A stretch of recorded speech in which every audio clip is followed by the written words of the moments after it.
Yeah, when you're on the site as well, that keeps the transmission going, okay?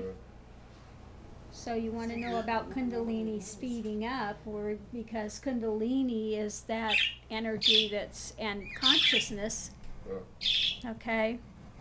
So what it does is it can speed up that process. And the value also of being on the site is that every time we find a sticking point, I just yank that rug out again. Okay? Right. Ouch. So, ouch. We don't give any places for ego corners to hide, okay? This is part of the path, is pulling that away. We don't want to continue to substantiate the ego story. It's about moving beyond it and seeing what's underneath, okay?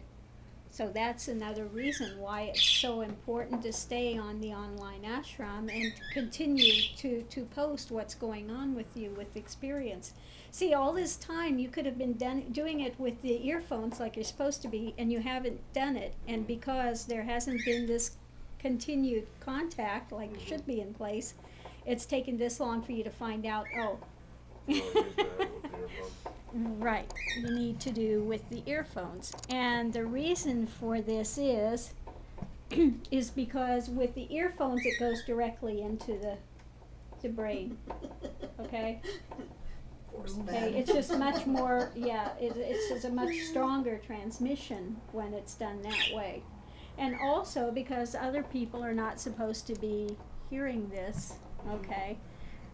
I understand if you're living alone, you're not going to have the people hearing it, but it works better if you're listening to it with the earphones directly. Okay, the contemplation of self. Okay?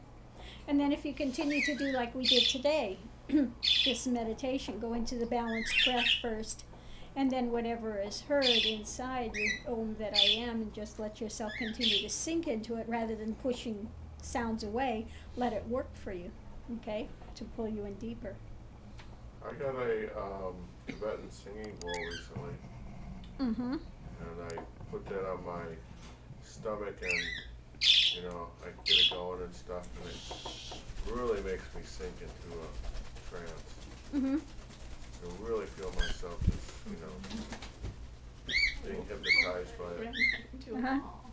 Well, it's not about being hypnotized, okay? But I mean, it's really sinking me into a relaxed state. Into a relaxed state? Yeah. Okay. That's good. I mean, you can use it and you can go into a relaxed state, but then don't forget the balanced breath. The breath? Yeah, don't forget to go into the balanced breath. Because we want everything to be stabilized, and then that also helps the mind to still, and it gives you a focal point Well, to be within. I can feel the Kundalini in my back. When I start meditating and focus on that, the more I let go, the more it pulses. Right. The more you let go and you surrender, because this is a path of surrender. It's not a path of doership, okay? So this is why the more you surrender and let go, the more you're going to be aware of it, okay? So surrender, let go. It's not under your own steam that this happens. It's as you surrender, grace pulls you along. Okay? So let's make the path work for you. And the more you let go, then you got let go so much, and then it seems like there's fear to let go more, and then you just work at and when that comes up, just when that fear starts coming up, then what do you say? In this moment, I'm fine. Okay? In this moment, I'm fine, and one surrenders even further. Okay? Okay. When you first charged my metal, it was like I was touching it, and it's like all of a sudden I thought to let go, and I let go so much it got real frightening. And then one just continues to surrender in the midst of that fear. One has to surrender in the midst of the fear. And then it's going to break, and you'll find out there was really nothing to fear in the end anyway. So, namaste.